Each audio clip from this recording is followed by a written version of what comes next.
I finished this like that weekend it came out, and I forgot to upload my review for Netflix The Punisher. John Bernthal does a great job as Punisher. One thing he does that I didn't know if a lot of people noticed or realized. Whenever you see Punisher in the comics and he's shooting, he's going on his rampage, beating people up, especially when he's shooting guns, he always has his mouth open like he's yelling or he's grunting. The same way John Bernthal does whenever he's shooting guns, especially if he's non-stop shooting. He just, yeah! And I'm like, yeah, that's Punisher in the comics. I realized that. I'm like, that's probably why he does that so much. You know what I mean? He's walking at a wall and the guy's hiding behind and he's shooting his gun and he's just yelling at, he's got his mouth open. He's just, yeah. And somebody at my job asked me, does that make him stronger? Doesn't it make us all stronger? You ever lived something and had to, you ever see strongman competitions or, weightlifters, powerlifters. And they do that, especially when they need that extra boost of energy. That's what it does, right? But that's what he does in the comics. He's always doing that most of the time, especially in the older comics, like from the 90s that I remember anyway. And I love that he does that, like when he gets in that mood or whatever. But this series was brutal. It was violent, it was gore. Jeez, I mean, I guess it's what Punisher should be like. Another thing I like about it, it feels almost different than all the other Netflix shows. It feels so, it has its own tone and its own feel. But Bernthal does great. You see him in a lot of different modes. He is, what did they call him, hipster Punisher or whatever. He had the beard, the hair. He was working, I guess, taking his frustration out on the wall with a sledgehammer. Some guys were mad, oh, he's taking about overtime, and he just happens to be working around a bunch of dudes who are some criminals doing some bad things and wanting to hurt other people. So he takes them out in a spectacular Punisher fashion with a sledgehammer. Beats the hell out of these guys with a sledgehammer when they were trying to hurt somebody and hurt him too.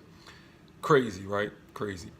But this show was very realistic in a sense. He's like John McClane. He gets messed up. He's not invincible. He's not unstoppable. But he is the good guy. So, plot details going to have him win.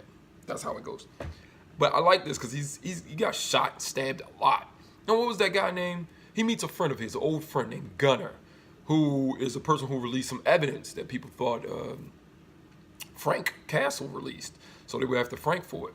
He found out it was from this guy named Gunner with the help of, I think, Karen Page from Daredevil. She's in this too. Seems like they got a little something going on. They kind of like each other in this one. People were speculating that from the trailers. But anyway, he finds his friend named Gunner, who's ex-Marine like him. And he's living in this house in the woods, and he has a bow and arrow, and he's taking people out. He even shot Frank for showing up on his property. Frank had to convince him, no, man, I'm with you, man. I'm trying to expose everybody with some bad stuff that they did in the army, and or the military, I mean. But I'm not going to spoil it for you in case you didn't see the series. Just giving my thoughts. Gunner was cool. I wish Gunner had a gun instead of that bow and arrow, because when people showed up, it made things a little hard. And it's this. Hold on. I thought I had to sneeze. It went away. But this series gets really gritty. And they took an approach. They didn't have him taking on a lot of supervillains or hunting down superheroes like he used to do in the comics. But it's the military, Frank Castle versus the military in this one. In Daredevil, he's taking on some guys, some gangsters, some thugs, and stuff like that in Daredevil. So, he was doing that there. And he'd probably do that again in the second season of Punisher, I guess, because a certain villain of his named Jigsaw, we get a little, I guess you could say, Easter egg that he might be showing up. But I would like to see Bernthal show up in somebody else's, another season of Daredevil, something, I don't care, Iron Fist. Hey, they all in New York, right? But I enjoyed the series a lot. As the series went on, it got more and more intense. When he meets Microchip, who just goes by Micro in this, he has to deal with his family. Things there happen because Micro's family thinks he's dead. The wife is looking for comfort. Frank ain't been with a woman in years, apparently, and it gets tricky. But then the kids, some things are going on with the kids. Then Micro, the relationship between Micro and Frank was enjoyable. Once Micro and Frank became friends or start, working with each other, the show became even much more enjoyable. I really enjoyed everything in between them two, and just the dynamic of the obstacles they had to face. Then Frank is on the run because he's trying to do something, do some good. Police are after him. Oh, it's crazy. He's running, ducking police here and there. He steals a cop car. The dash cam footage goes to the station. They release it. Frank Castle's alive. That's Frank Castle. The world knows Frank Castle's alive. He's supposed to be dead. His friends aren't really his friends. And the people who he lost contact with might be his friends. You don't know. It's a new sexy little, DA agent. I don't know who she is. She's Homeland Security. That's what she worked for. She was sexy. It was cool. There's some sex scenes in here that were pretty steamy too. And then, Frank's doing his Punisher thing. And I like it because he puts on the vest, he got the skull on, and he's Punisher, and he does some stuff. And then the last episode, that's gone. He doesn't have the vest. He's in trouble. A bunch of stuff is going on, and it doesn't look like Frank is going to make it. He barely does. He does some other stuff. He saves people, but he gets messed up in the process. Punisher is not unstoppable. He gets messed up. He gets messed up in this show, and that's what I like about it. I like when the hero takes a punch. That's why I think I like the horror movie so bad. McClane had it. It was hard. It was like, is how McClane gonna pull this off? Because he shot in the leg, shot in the shoulder, stabbed in the arm, cut, blown up, beat up, jumped from a building, and he said stuff like, "Please God, don't let me die," as he jumped from a building with a fire hose tied around it. I love that stuff when you give me heroes in an action movie, that they're not invincible and they're not unstoppable. I like it. Sometimes it's okay. Certain scenes or certain fight scenes, and for a while they're like that. That's okay.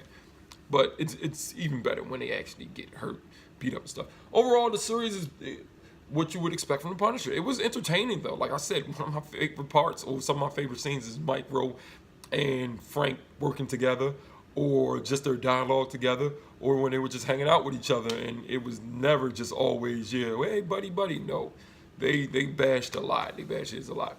But the series is pretty cool. I definitely say it's one of the better of the Netflix series. It keeps me entertained.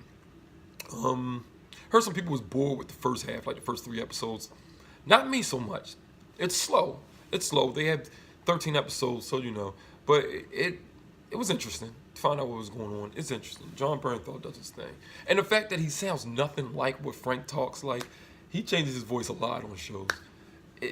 That's cool just to know that. Like he's committed to that character, and he does it so well. He's not as tall as he is in the comics, but he plays the role so well. You know what I mean? Hugh Jackman showed us that. Hugh Jackman's a foot taller than what Wolverine's supposed to be. And he's still, as good as Wolverine. Anyway, I enjoyed it a lot.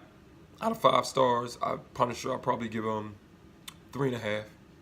3.5 stars out of 5. Because, no, actually, I'm going to give it 4 stars out of 5.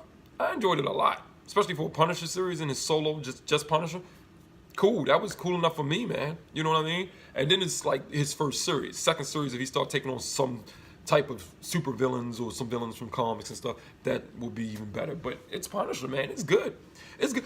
It's almost better. It's better than those Punisher movies. All of them. And I really like the one with Thomas Jane, but it's better than all those Punisher movies. This darn series, it was good, man. Anyway, that's it. Tell me what you guys think. Leave some comments. Let's discuss what you like, what you didn't like. I didn't want to spoil anything for people who didn't see it really and everything. I just really enjoyed it. It was done very well. I think so. The direction, the filming, the editing, the stunts, everything was done well. This is not Iron Fist, I'll tell you that. Anyway, let me know what you guys thought about the series if you saw it. See you next time.